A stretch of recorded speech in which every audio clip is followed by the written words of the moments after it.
This is RTV6 News at 5, working for you. First at 5, we're tracking strong storms in part of central Indiana. We're also tracking that crash that has happened on a 465 that you see there. We'll get to that in just a moment, but first we want to address our Storm Team 6 alert day. So we begin with meteorologist Kyle Mounds. Kyle, what are you tracking right now? Yeah, it's really over the northern third of central Indiana. We've got some strong storms, had a few warnings earlier this afternoon. No warnings in effect right now, but let's take you into Storm Team 6 radar and show you where we've got some of these stronger storms that are impacting the area with possibly some wind gusts over 30 miles per hour, and also could have some half-inch diameter hail here. You can see we're looking southeast of Marion, Indiana. So this is moving in toward Hartford City and Blackford County right now. Also, we've got another strong storm here from southern Miami County into eastern Howard. So this is moving away from Kokomo, but also could have some small hail in that storm. Quite a bit of lightning. Another one getting a little bit stronger here in northwestern Tippecanoe County. Could have some gusty winds as it's crossing 231. And we'll be passing especially on the north side of town in Lafayette, as all these are generally moving to the east, but this whole line will start to sag down toward the south as we go through the evening. So by 10 o'clock, some isolated storms, not expecting widespread severe weather. In fact, the chance of us seeing a severe thunderstorm watch is only at about 20% through the evening hours, and overnight we'll see this system moving out. But what we're going to be watching for the next several hours, possibly some large hail, some gusty winds, and any of those slow-moving storms could certainly produce some flooding rainfall, not unlike what we had last night. So a good time to make sure you got the Storm Shield app ready to go if you're going to be heading out this evening for radar and any alerts that might be issued for your area. A traffic alert you need to know if you're headed out tonight. All lanes of eastbound I-465 at Ditch Road on the northwest side. They were closed. Within the last 30 seconds, traffic has started moving again there because of the crash off to the side. There is a big traffic backup right now. Again, this is on eastbound I-465 at Ditch Road. Avoid this area if you can. There's slow-going traffic right now, but traffic is starting to get by that scene. We'll keep you updated. Day 3 of cleanup efforts in Pendleton after an EF2 tornado ripped through the town and left a huge mess. Neighborhoods are trying to put the pieces back together. And in Pendleton, our Aaron Lish is working for you with the hidden hazards that are still present after the storm. The EF2 tornado that ripped through Pendleton knocked down street lamps, actually snapped off these trees like they were twigs. And at this point, there needs to be a lot of cleanup, and with that come a lot of dangers. Yeah, it actually torqued and fell into that garage, our house, and this garage. Branches pile up in the back of Mike Madel's house after this massive tree came crashing down during the tornado. I was actually in that window, and when the tornado came over, I saw the tree come down, and luckily it didn't come through the building. So, as debris builds up along the streets, the CDC references to a tornado in Illinois where 50% of injuries happened after the storm. First responders say dangers are lurking during storm damage cleanup. And those could be from down power lines. Those can be from biohazards. A lot of people don't think of the things that get thrown around in a tornado. It could be natural gas leaks. It could be hazardous materials. There's nails. There's sharp edges. Make sure you're protected when you're using heavy equipment and chainsaw. We go out, start rummaging around and trying to start working in this environment, and we haven't prepared ahead with, the proper boots and gloves and safety glasses to wear when we're doing this. We're going to end up getting injured, and then it just prolongs our misery beyond the disaster itself. From the damage to your home, car, and even backyard, Madel says cleanup is not a quick process. I guess just be patient, take your time. It's only stuff. I mean, we were happy that everybody was okay. Getting things back to normal as soon as possible, but doing it safely. Aaron Lish, RTV6. Thanks, Aaron. And Captain Pruitt says make sure to have a safety kit in your home. He also suggests having a week's worth of water and non-perishable foods. Now, just into the RTV6 newsroom, we are now learning the victims of a Hancock County plane crash last week were a husband and wife from Nevada. The Hancock County coroner says 75-year-old Robert Holman and his 61-year-old wife Robin died in that crash. They were from Incline Village, Nevada. Their plane crashed May 22nd, shortly after takeoff from Indianapolis Regional Airport, the airfield once known as Mount Comfort Airport. Indiana State Police and the National Transportation Safety Board are handling the investigation. The cause of that crash is still not clear. People in one community are tired of their property managers raising rent, but the roads leading to their homes are still plagued with potholes. Neighbors called RTV6 for help with this potential safety issue, hoping we could get it solved tonight. Now, RTV6's Stephanie Wade is working for you in Mooresville. It's almost unavoidable when you're driving in or pulling out of this mobile home park. You're bound to hit potholes. Neighbors say it's been going on for too long. It's hard to straddle them because they're so big. Somebody's going to fall and get hurt. And we've asked them and asked them. I've asked them for the last 3 years. I've sent emails to them. They've not took care of the problems. For these people who live at Sunset Court Mobile Home Park in Mooresville, they're used to dodging potholes as they pull up to their homes. I'd like for them to fix it so somebody don't get out here and fall. There's kids that ride up and down through here, and they can't even ride up and down because of the potholes. In some cases, knocking cars out of alignment. And they keep raising the rent, but they ain't doing nothing. Property managers are aware of the issue, addressing it here in this email. She said she'd have it done immediately. It's still not been done. And that was about 6 months ago. I'm on disability. Sean's on disability. There's a few others in here on disability. They keep raising it and don't do nothing. I reached out to management today. They tell me, quote, "We do carry out periodic maintenance / filling of potholes at the park, which is typical for these kinds of roads. We just filled several a few months ago and will be addressing any new ones created over the recent rains." Neighbors hope sooner than later. I just wish they'd do what they promised to do. It'd make life so much easier for everybody in here. Stephanie Wade, RTV6. Thank you, Stephanie. And if you have issues in your neighborhood and you can't get them resolved, let us know. Email us at workingforyou@rtv6.com. A Greenwood woman wants Comcast to resolve what she calls a problem in her yard. She wants the cable company to bury and expose loose cable that runs across her backyard. Working for You, we're helping her get results. 68-year-old Paula Eck says the cable has been in her backyard for the past 3 years. It extends from a box in one neighbor's yard and extends to another box in a yard 2 doors down. Well, she claims it's a major hassle when she tries to mow her lawn. She's resisted the urge to simply cut the cord herself. I found out that this connection is the internet connection for this neighborhood, and I don't want everybody in the neighborhood mad at me. So I've been very careful, but I do get fed up. After RTV6 interviewed Eck, a Comcast customer service representative visited her house. He told her burying the cable at her house was going to be a high priority and would get taken care of as soon as possible. Eck said she is overwhelmed by that quick response. Indianapolis residents who live in food deserts could soon get some relief. At his State of the City address, Mayor Joe Hogsett announced subsidized Lyft rides will soon be available to people in areas with limited access to affordable, nutritious food. 500 people will be able to get cheaper Lyft rides to 3 Northeast Side grocery stores. The Lyft program is based off a pilot program going on right now in Washington, D.C. A target date for the program has not yet been set. A frightening crash on the North Split, but incredibly, no one was hurt. A car ran under a semi-truck on I-65 as the vehicles were approaching the 70 northbound ramp this morning. Well, the truck dragged that car about 50 yards, as you see there. That stretch of interstate was closed for hours while crews cleaned up the crash. State police tell us they don't know how the car got wedged under the truck, but they say the driver was very lucky to come out of that crash alive. Still ahead at 5:30 on RTV6, nearly half of all people say they sometimes feel burned out. Now, being burned out is considered a medical diagnosis. Our Scripps team takes a much closer look at this growing concern coming up on the Now Indy. And up next here at 5 o'clock, have you heard of Dancing Ann? Well, if you don't know the name, then you probably recognize her if you're familiar with downtown Indianapolis. What it's going to take to keep her dancing on the sidewalk. And we still have some strong storms in parts of central Indiana. One storm moving toward Hartford City could produce some 1-inch diameter hail. And we've got those storms stretching all the way back toward Lafayette when we'll finally get a break in the pattern and some dry days. You're watching RTV6 News at 5. Buy now before July 4th fireworks. When RTV6 broadcast the 1949 Indy 500, no one knew Indianapolis would grow into the vibrant city it is today.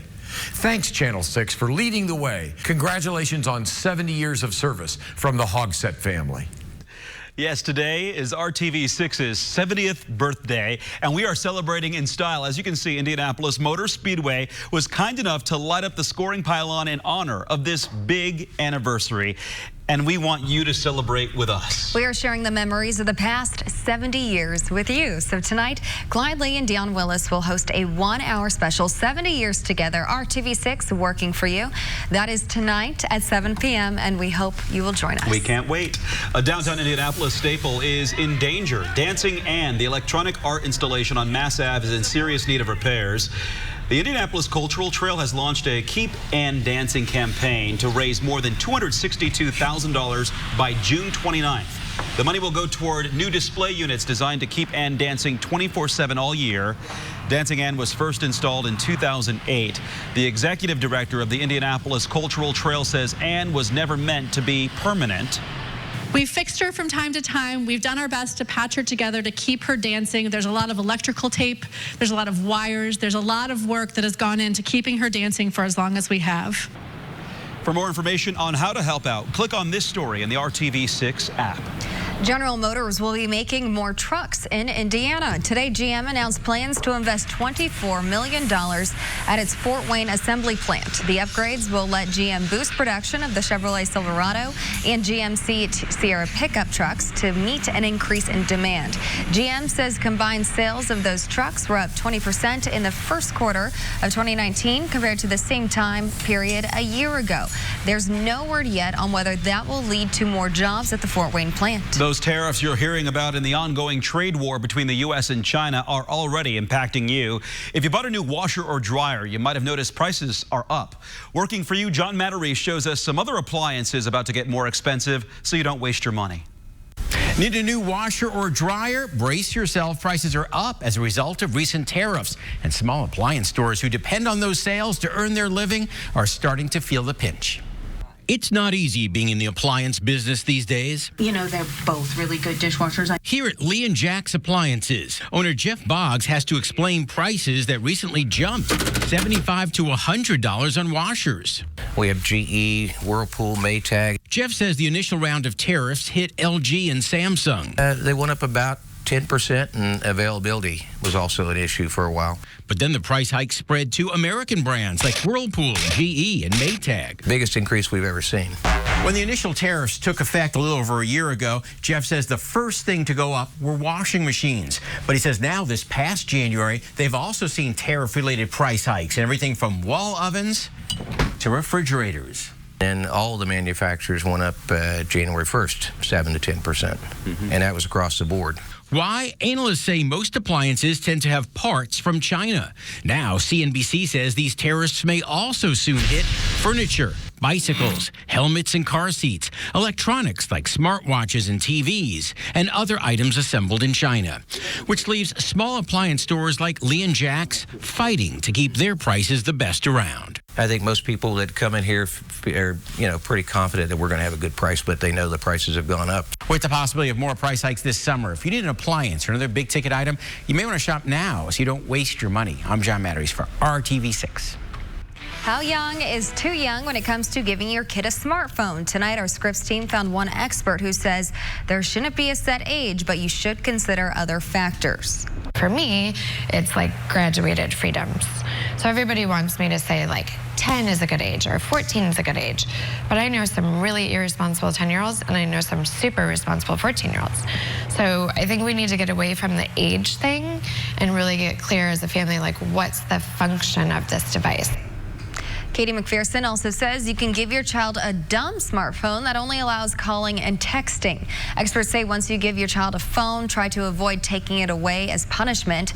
By doing that, you are making the phone that much more important for your child. Tonight, experts say there is a chance space junk could threaten satellites orbiting Earth and threaten civilization as a whole. As space travel becomes less expensive, more companies are launching satellites into orbit. This includes SpaceX, which fired 60 small satellites into orbit last week. Experts say the Earth's orbit, as it gets more crowded with satellites, the likelihood grows of objects crashing into one another, setting off a chain reaction that brings down numerous networks and satellites. One big concern, it could knock out all satellite technology, but the chances of this happening are extremely unlikely. Bit of a space traffic jam up there, so to speak. And we've had a storm traffic jam here lately. We've been in and out of these rounds of showers and storms. We're ready to say goodbye to these systems, and we will, at least temporarily. We got a few more of those to get through this evening. Storm Team 6 radar, it is a bit active, especially over the northern portions of central Indiana. We've got a couple of showers breaking out over southern portions of Montgomery County into Boone County, but really it's this line that stretches from around Hartford City with a strong storm there. And you can see as we look in there with some of the hail indicators, once we get into that purple shading, could see some hail 1 inch in diameter or so. Another thunderstorm that's moving back into the Marion area as you've had waves of rain. Another one moving out of Logansport at this point, but making a beeline for the Peru area over the next 15 to 20 minutes. And then we work our way back down toward the southwest a little bit here. We've got some stronger storms just north of Lafayette. You're getting in on some rain, but just north of town, it is a downpour, some small hail there. This is all going to continue to cross 421 as it moves east, just skirting Delphi by to the south.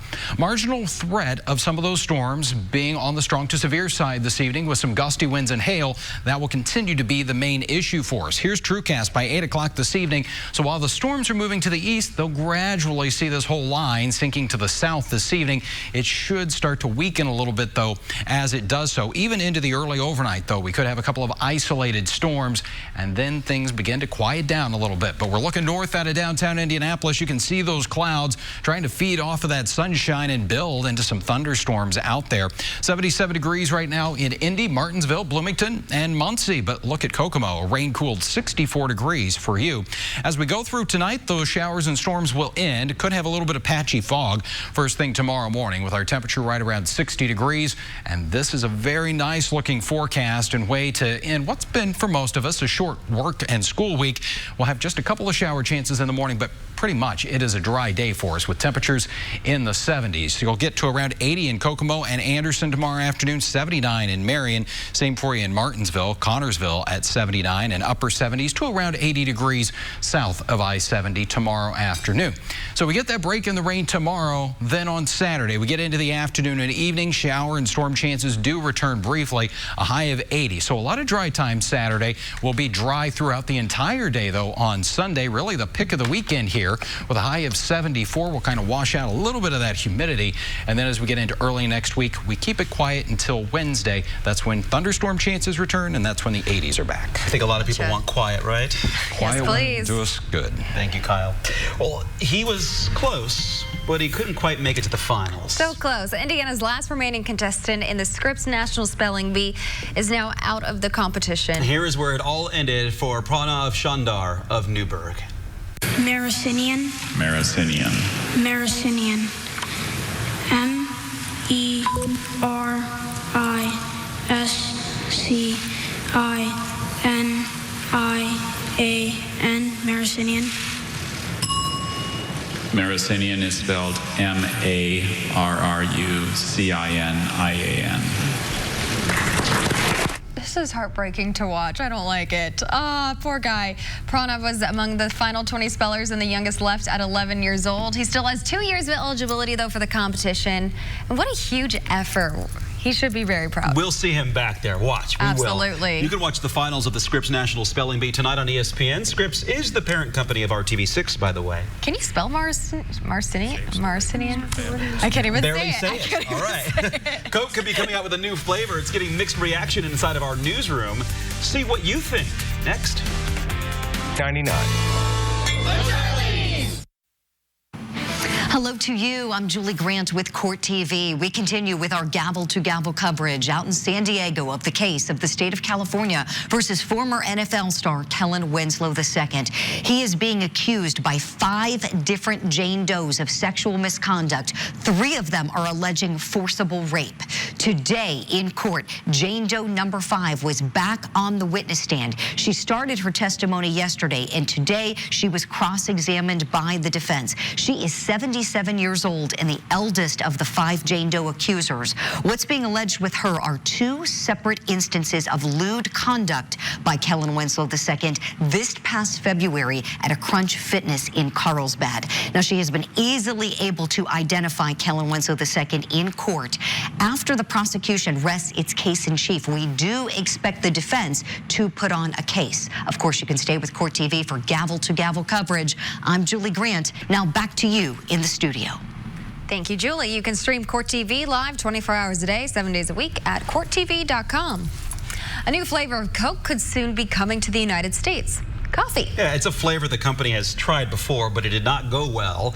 In 2006, Coke launched Coca-Cola Black, but it was pulled 2 years later. Right now, coffee-flavored Coke is still available in several countries, but not the U.S. The company hasn't committed to bringing the product to the U.S., but is optimistic they will eventually be able to, thanks to evolving trends and tastes. I'm kind of classic. I don't like anything in mine. I don't like vanilla. I don't like cherry. I like it to just be standard. So I don't know about coffee. So standard, so basic. Classic, so basic. I call it. Coke classic, basic. I will go for a cherry Coke. I'll try this coffee one since I love my coffee. And then spit it out? Probably. Right. We'll see. I'll give it a try. Coming up all new at 6, schools say they're having trouble reporting bullying. What a new report uncovered thanks to Call 6 Investigates. But first on the Now Indy, the former director of Indy's animal shelter is once again in trouble. This time it's in a different state. Our Call 6 team shows us why some workers are so concerned. You're watching RTV6.